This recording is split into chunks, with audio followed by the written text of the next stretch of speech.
Hi, my name is Marcus, and this is a companion podcast for the C.G. Jung Helpdesk meetup group. I host live events on Zoom every 2 weeks about the concepts and ideas of the Swiss psychologist Carl Gustav Jung. Every event, I give a presentation about the Jungian concept, so have fun with this event's topic. And the recording is in progress. This is perfect, and I want to welcome you all to a very special topic and something I wanted to do for a pretty long time, which is talking about associations. And it's a super obscure topic.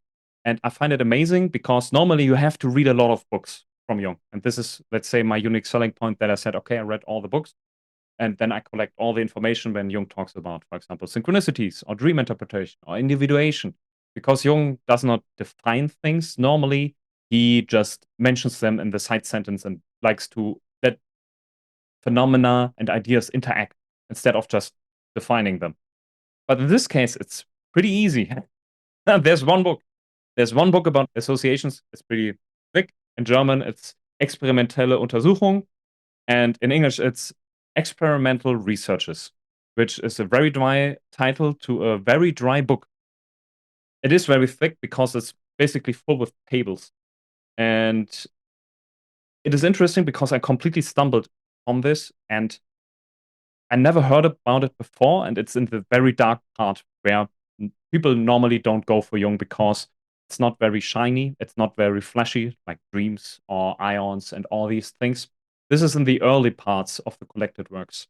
And anytime when you go somewhere and you see this question like, oh, what should I read about Jung? Or I want to read the collected works, most people say, yeah, start with book 5, Symbols of Transformation, the book that laid the foundation for the Jung that we know and love. And they say very often, the first 4 books, they are early Jung's life, and they're very dry, they're very academic, and they're not as interesting. So many people skip them, but I wanted to read everything. I did not skip it. And when I read it, it blew my mind because it's super interesting. This is Jung in his early life, fresh out of university, with his PhD, trying to make a name of himself. So he came to a facility called Burghölzli, and they took care of people with psychological problems like schizophrenics or psychotics and other people who could not function their normal life anymore. And he would do, of course, try to help them, but also do research because this field of psychology was very new. It was a little bit bleeding edge and the newest science. So it was very little known. There were not really overarching models of theories or even standard procedures how to explore this field of psychology, to how to explore the psyche of people. This book, with all its contents, is Jung the scientist establishing himself through experimental research, academic research that was published and also made him famous at that time in the US, even more famous than Freud in the beginning. And it is based on a very simple idea and a phenomena that were observed with people with psychological problems, for example, neurotics or hysterics, that when they were being told a word and be told to give a reaction, that they would take a longer time than normal people from the street. And this was not discovered by Jung, this was discovered before, but Jung took this concept and ran with it.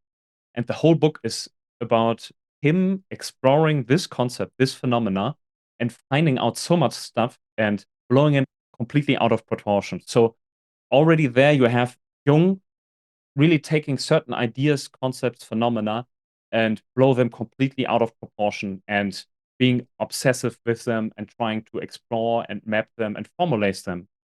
And this is, mirroring what he will do later with this archetypes or ions, where he's going very far with very simple concepts, seemingly very simple concepts.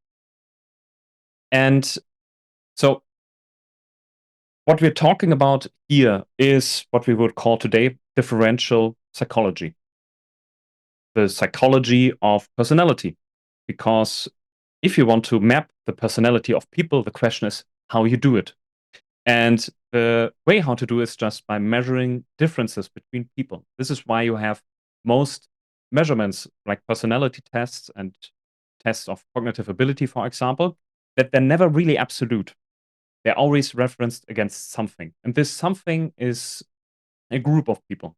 If we, for example, stay with general cognitive ability, known as the IQ test, there's always that you measure a group of people and you take the median of it and you say that is 100, and then you reference the people to that 100. So that they're 110, 120, or 80 or 90, but there's always not an absolute value. It's always in reference to the group. Because when we're talking about personality and having differences between people, like someone is aggressive or someone is friendly, there has to be some kind of reference point, and this reference point is other people. So we're looking at how different are people in what regard, like how do they react differently. And this phenomena that was well known back then and which Jung investigated was this of I have a stimulus word and I try to get a reaction word. So I put something in and there comes something out of the patient in this case. This is similar to when you have, for example, use sonar, what bats are using or boats on the ocean. And if you want to see what's below the surface of the water, what's down there on the ground, you send an impulse, a ping. You can also hear it in the submarine movies at the ping, ping. And this is like a standard thing. It's always the same thing being sent out. But depending on what it hits on the way, there will be a different response. And this response, can you tell if there's something? For example, for a bat, if whether there's the wall of the cave, or if there's potential prey, or a predator, or something else. So while this thing going out is being standard, the thing coming back is unique. And what happens there, we cannot see. It's a little bit like a dark lake or in total darkness for a bat. And we construct something out of this reaction. And what Jung really saw is with this phenomena of these associations that people have is you can take the same word, give it to different people, and they will react in different ways. And he said this can be the foundation to explore the personality and the psyche and a lot of other things about that person, because this reaction is unique to the person. It's something individual. And this is why I want to do this, because, as I said, it's blown way out of proportion. And there's a quote about it I want to tell you. Association experiments. The emotional content usually concerns things that the test subject would like to keep unknown to the other person. It is usually something embarrassing and therefore repressed content, even content that is unknown to the test subject himself. When a stimulus word encounters such a complex, he cannot think of an answer at all, or he thinks of so many things that he does not know what to answer, or he repeats the stimulus word mechanically, or gives an answer and immediately replaces it with another one, etc.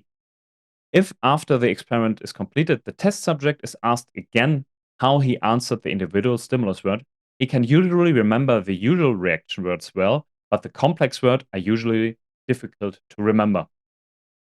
So there's really a lot in there. And let's construct this. I just want to read you a list of stimulus words that Jung would give his patients, because there's like a standard form that people can use at home. And so it's a mixture of different things that are neutral and other things that are more likely to get reactions out of people. For example, the first one is hat, then green, water, sing, death, long, ship, to count, window, friendly, table, to question, village, cold, and so on. And you roughly have 100 to 200 words.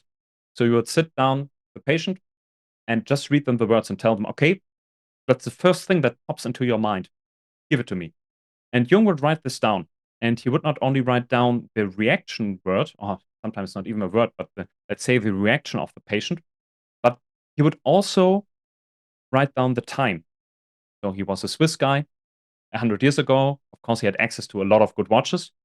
And he would write then down, okay, how long does a patient need to react to something?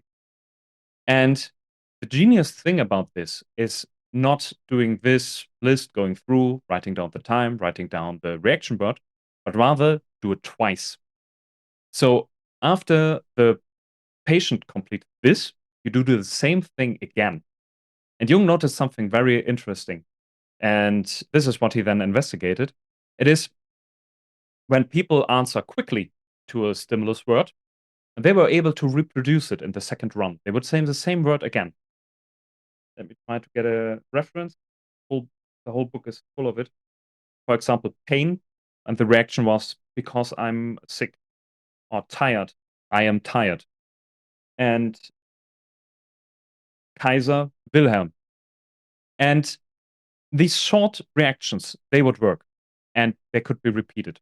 But the interesting thing is when a reaction word needed a longer time, the patient were not able to repeat it again. They would say a different word. Especially the longer the time is, the reaction shifted suddenly. And this is also what he talks about in the quote. The person suddenly gets distracted by something. There's something steered in their psyche that prevents them from having an immediate reaction. So if we stay with the bed, there seems to be free field, but suddenly there's something in the way. And this reaction words, he had said, hit something in the psyche that prevented the person from acting normally. And he would call that a complex. Not at this time, this was not known yet. But he said there's something preventing the person and reacting in them. And he would then investigate this further and further and further. Because he noted many, many effects. As I said, he really was obsessive about this and noticed a lot of things. Because if you do the same thing again and again, you suddenly find out differences between people. And this is what I found interesting, how different people react. For example, some people liked adjectives. Some people gave nouns. And one big thing that Jung noticed was these associations. So the connection between the stimulus word and the reaction word.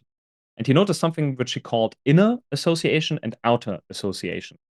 An outer association is something which is very superficial, even abstract. It doesn't even have to make sense. For example, words that rhyme: mouse, house.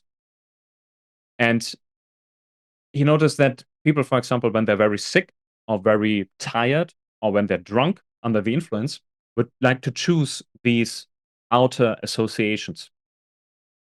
And these inner associations, they're more connected through meaning. For example, when the stimulus word is sun, the people would react moon. So there's a connection there, but it's more connected through meaning. It's not obvious through the word. So it's traveling somewhere in the more semantic realm than the phonetic realm. And one would think, okay, yeah, just give a reaction, give a word. He noticed that people reacted differently as they would give whole sentences sometimes. For example, they would define suddenly the reaction word. Just as I read from the book is sick. Because I'm sick. Or dance. I like to dance. Also giving like a statement about themselves. Or sometimes even using quotes. Just quoting things that are popular in culture or at the time, or just like proverbs that people use in colloquial language or metaphors of language. And he would look at this and also take into account the background of the person. So, because as I said, he wanted to find a difference between, okay, what differentiates a normal, healthy, living person that have their normal life they can interact with, have stable relationships, have a stable life, to another person who cannot take care of themselves anymore because of psychological problems. Like, what is the difference then? Can we measure the difference? Because it might not be so obvious, but how can we really quantify this? This is a scientific part. How can we quantify that somebody has a problem? And can we maybe define a tool that makes it possible to define what their problem actually is? Like a questionnaire or inventory to say, okay, this person is bipolar or schizophrenic or catatonic, to already make a categorization to then, of course, start the therapy, which is then suited to them. And this whole book really is basically about that. You have tables over tables of stimuli word, reaction word, time, where he then goes into explaining it. And if you're interested in language, there's a lot of linguistic in there to find what what words are and what sentences are and the different ways just people, how they can react. But this is only the first step. The first step for Jung was, of course, getting measurements, getting results. Then, as a next step, to find where are the differences between people. And he could find out really a lot. For example, he could find out the degree of education from people. And that was an interesting one. So you might think, like I've told this difference between inner associations and outer associations. Outer associations being the phonetical stuff, and inner associations being the meaningful stuff, the semantic stuff. If you might guess, if you have educated or uneducated people, who would prefer what? The interesting thing is, he noticed uneducated people, Switzerland 100 years ago, would prefer the inner associations. That means to have a connection of meaning, also to answer in full sentences and statements, and being a little bit more colorful about their reaction. And his idea was really, okay, they are more connected. They're trying to connect the word really to a larger context. He said, for them, a word does not exist independent of something else outside of a context system. And he said, for educated people, this is something different. He said, those reactions were always very short and then also very abstract, a little bit lifeless, we would say, like the inner associations being full of life and the outer associations being cut off like a piece. And he could see then that in his investigations. Also, he could see differences in men and women, how they would react to certain words. And what I've mentioned, like when people get tired or when they're sick, there wasn't this shift then of the reactions. But the reaction that he was most interested in was really that of this delayed reaction. And there he noticed a lot of interesting effects. So stuff you cannot think about until you see it. For example, people would sometimes have kind of delayed reaction. So this is very fast paced. This is word, word, word, word, word. But he would notice that sometimes these reactions for the later words that came later also expanded the time. Or people would get a reaction to a word that came up earlier. So there's like a delayed process happening that is startling people and have to catch their drift again. And these would be then the words that he would use to diagnose the people, because you have to kind of find out what their, let's say, problem is. And in the quote was also that he talked about it could be a secret that people do not want to talk about, or it could be a secret that is so secret that they do not know about, which is then in the unconscious and a staple of psychoanalysis or analytical psychology. So through these echoes he would send out, and through these measurements, he would hone in onto specific topics. And he could then read in this, for example, if people have a problem in their family, with their partner, with their childhood, with their sexuality, because they would react to certain words in this way. And by having so many measurements and to reference it against other people in similar circumstances, you can then see really the differences. And he would start to see more and more. For example, he would start to differentiate really personality types. And he said there's this kind of judgmental type that comes up. So when they get a reaction word, they would give like a value statement on it. They would say good, bad, or they would use a lot of adjectives. And because he tested so many people, he started to see patterns.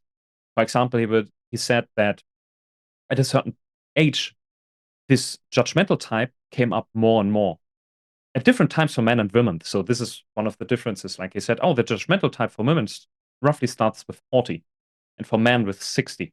But as people get older and older, they get more and more judgmental in their personality.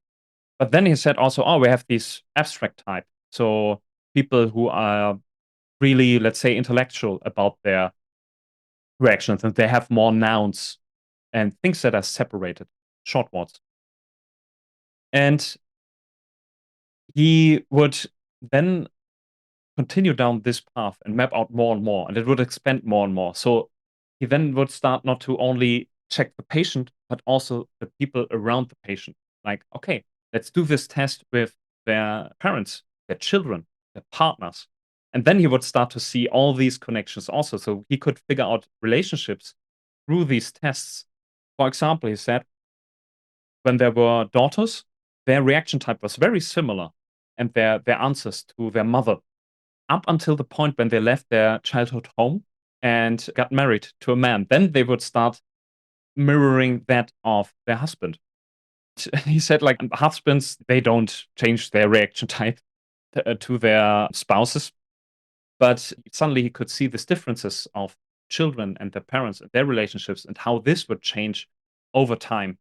So with this simple, I give you a word and I get a reaction, he could suddenly see a lot of personality, relationships, stuff that is hidden to the patients themselves.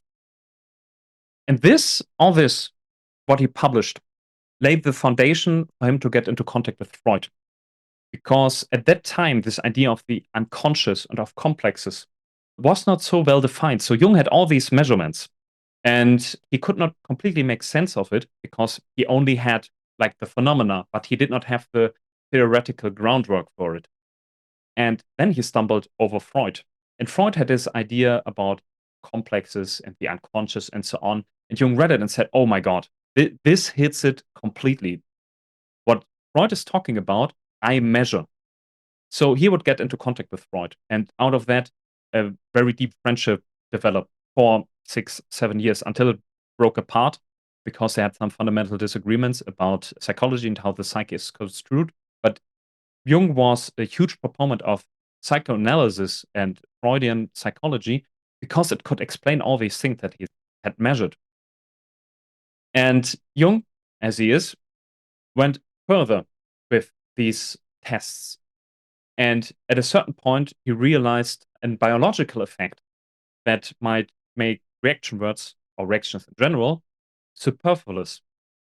In the sense of, he noticed or found out somewhere that the conductivity of the skin changes based on the reaction.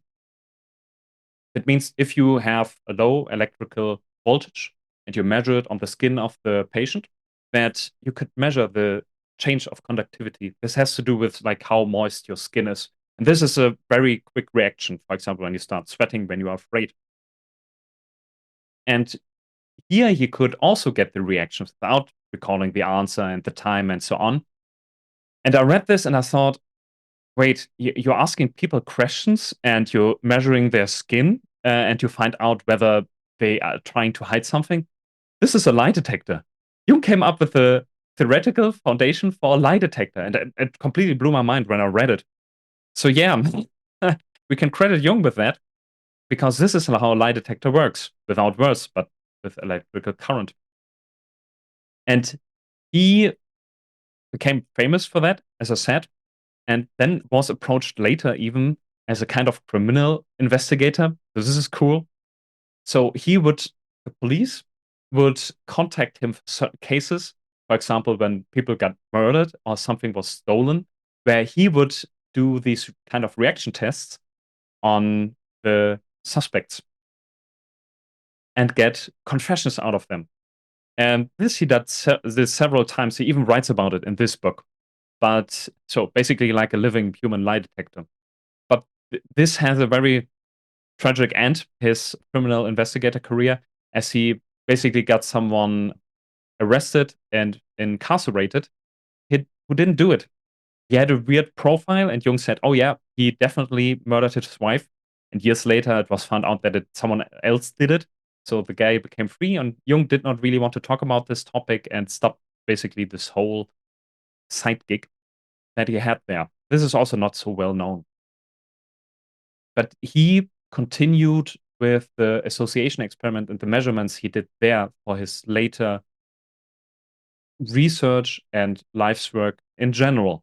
So all the things I talked about, like, okay, there's a differences in men and women, how they react to stuff. Like, oh, the daughter is closer to the mother and the wife is closer to the husband. He would then investigate further and came up with these concept of logos and eros for this being connected to others and to the outside world, or being more on the path of separation, to be separated. Logos and eros. Eros being more of the relationship function, logos being the differentiating function, the separating function.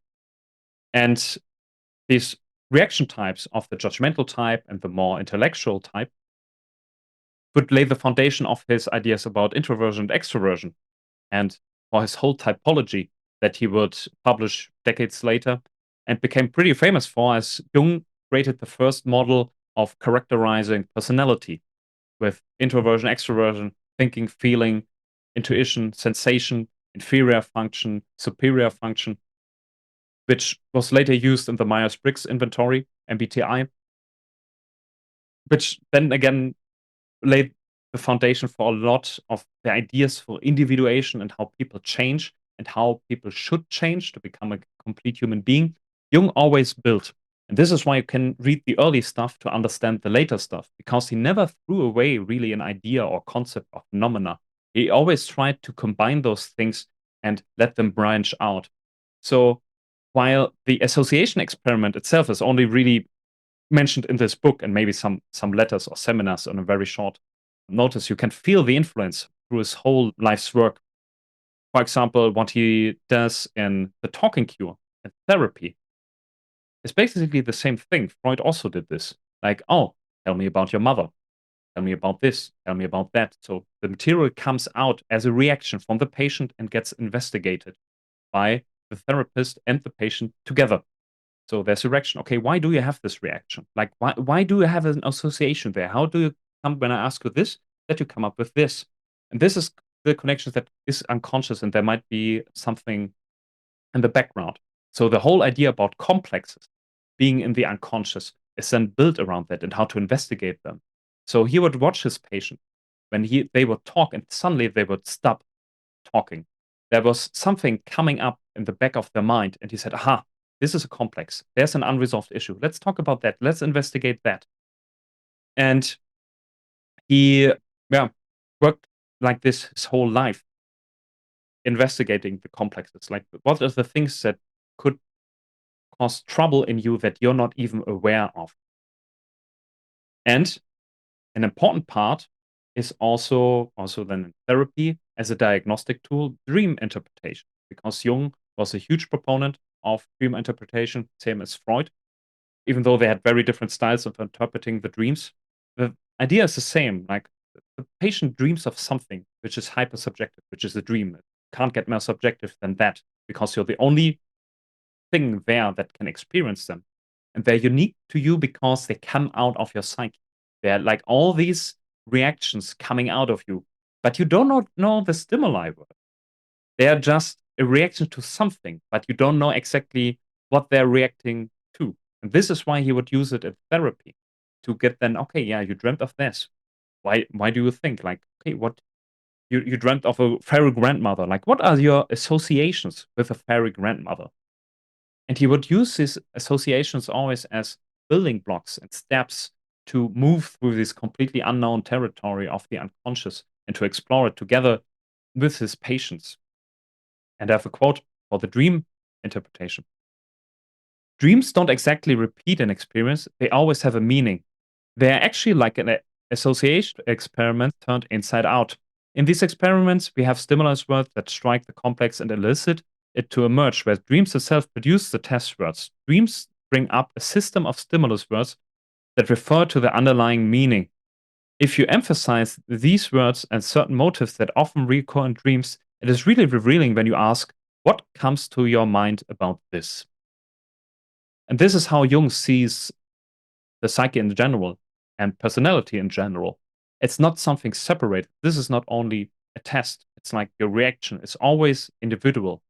And it's not only that you react to words like that, but react to everything in a specific individual way. You said life itself, it's one big association experiment. You're bombarded with certain stimuli, but how we react is then individual. And this always can give you an insight into yourself and how you're built up internally, all the stuff you have not paid attention to and should pay attention to. And this is what made me really, really interested in that, because it clicked. When you read Jung, you have a lot of confusing stuff hanging together, and sometimes you get this insight because you have enough material. And then it is a little bit like a murder mystery where through the movie you have all these clues, and in the end, there comes a twist and it's revealed and everything falls into place. It's like, oh, this makes no sense. And this experience really I had when I read this book, because I read it pretty late, because everywhere I read that you should not even read it at all. So I thought, okay, let's read this fun stuff. And this was also fun stuff. As I said, a little bit dry, but it's like alchemy, also very dry. But when you get the idea what he means and why he's interested in that, then it becomes really exciting. And this is why I do this Helpdesk meetup group, to say like, oh, there's those ideas, look out for those stuff. And then you understand, why is he constantly talking about reaction words? Why is he constantly talking about alchemy or astrology or different other things like religion, mythology? Why talk about always these topics? But in the end, everything is connected.